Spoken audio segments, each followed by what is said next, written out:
TNPSC group 2க்காக படிக்கும்போது நமக்கு general English எடுப்போம் பார்த்தீங்களா? ஜென்ரல் தமிழ் இல்லைன்னா ஜென்ரல் இங்கிலீஷ் எடுப்போம். அதுல டீம் ஒர்க் அப்படின்ற போயட்ரி வந்து இருக்கு. அந்த போயட்ரி தான் இன்னைக்கு நம்ம வந்து பார்க்க போறோம். Team work. ஃபர்ஸ்ட் வந்து நான் போயட்ரியை ரீட் பண்ணிடுறேன். அதுக்கப்புறம் எக்ஸ்பிளனேஷன் பண்றேன். It's all very well to have courage and skill, and it's fine to be counted a star.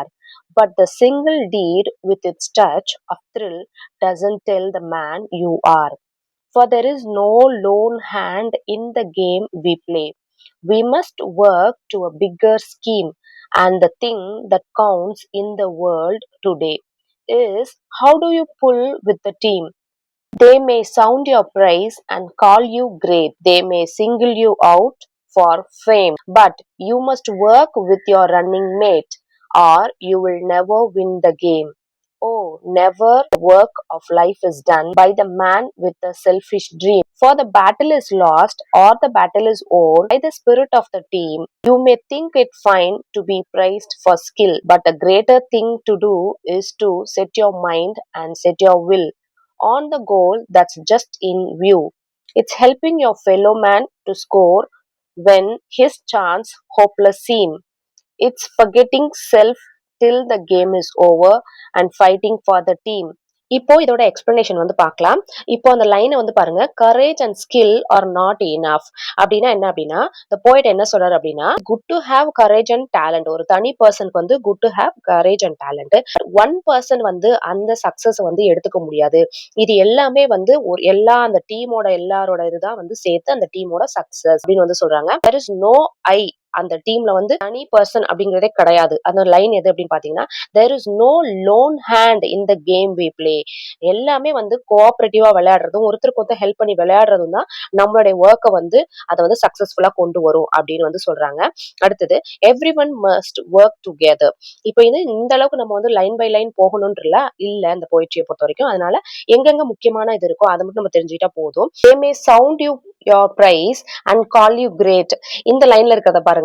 ஒரு பர்சன் வந்து நல்லா ஆடுறாங்க, நீ நல்லா ஆடி இருக்கப்பா அப்படின்னு நம்ம வந்து சொன்னாலும் சரி, அல்லது ஒரு ஃபேமஸ்க்காக ஃபேம் அப்படின்னா ஃபேமஸ்க்காக அதுக்காக வந்து ஒரு சிங்கிள் பர்சனை வந்து ப்ரொமோட் பண்ணாலும் சரி, அட் லாஸ்டா அவங்களுடைய ஒர்க் என்ன அப்படின்னா but you must work with your running mat.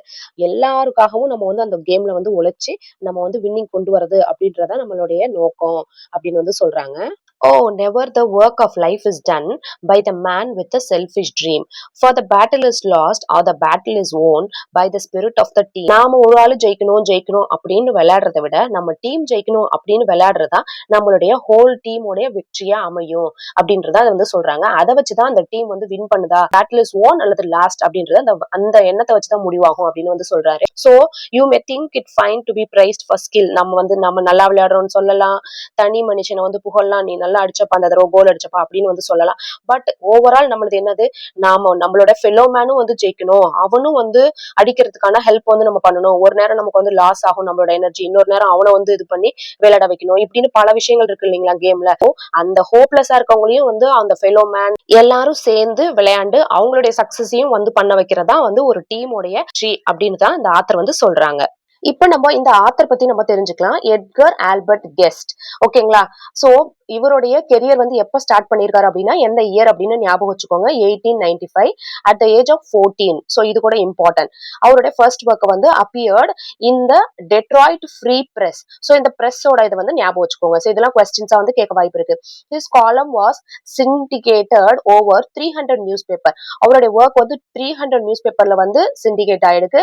And he came to be known as the poet of the people. So இதுவும் important. அது who is the poet of the poet, who is known as the poet of the people அப்படின்னு கேட்டார் அப்படின்னா Edward Albert guest அப்படின்றது. அடுத்த லைன்ல கொடுத்திருக்காங்க பாருங்க. Guest was made poet laureate of Michigan, the only poet to have been awarded the title.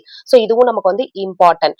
நாம படிக்க வேண்டியது அந்த போயட்ரி லைன் ஃபுல்லா எல்லாமே படிச்சுக்கணும். அதுக்கப்புறம் அந்த ஆத்தர் பத்தி படிச்சுக்கணும். அதோட நமக்கு அந்த கிளாசரி கொடுத்திருக்காங்க பாத்தீங்களா, மீனிங்ஸ், டீட் அப்படின்னா ஆக்ட், அச்சீவ்மெண்ட், ஸ்கீம் அப்படின்னா பிளான், ஃபேம் அப்படின்னா க்ளோரி, மேட் அப்படின்னா கம்பானியன், பார்ட்னர், ஸ்பிரிட் அப்படின்னா வில் அண்ட் டிட்டர்மினேஷன், ஓர் அப்பாஸ்டபி இது போட்டு அதோட அர்த்தம் என்ன அப்படின்னு கேட்பாங்க. அதோட அர்த்தம் வந்து ஓவர். இந்த மாதிரி நம்ம டிஎன்பிஎஸ்சிக்கு படிக்கணும் அப்படின்னா அந்த போயட்ரி, அதோட ஆத்தர், அவரை பத்தின இன்ஃபர்மேஷன் அண்ட் அதுல இருக்கக்கூடிய மீனிங்ஸ் அண்ட் அதுல கிராமர் கொடுத்திருக்காங்க அப்படின்னா எல்லாமே ஓவரால் நம்ம வந்து படிக்கணும்.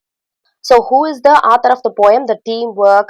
Edgar Albert Guest. Who is known as the poet of the people? It's Edgar Albert Guest. Who is called as the poet laureate of Michigan? It's Edgar Albert Guest. அவருடைய work வந்து எந்த பிரஸ்ல வந்து first வந்து appear ஆனுச்சு? Detroit Free Press. அதுக்கப்புறம் எந்த ஏஜ்ல வந்து அவர் வந்து ஸ்டார்ட் பண்ணாரு அவரோட ஒர்க் ரைட்டிங்க? 14 இயர்ஸ். ஸோ இந்த மாதிரி தான் படிக்கணும்.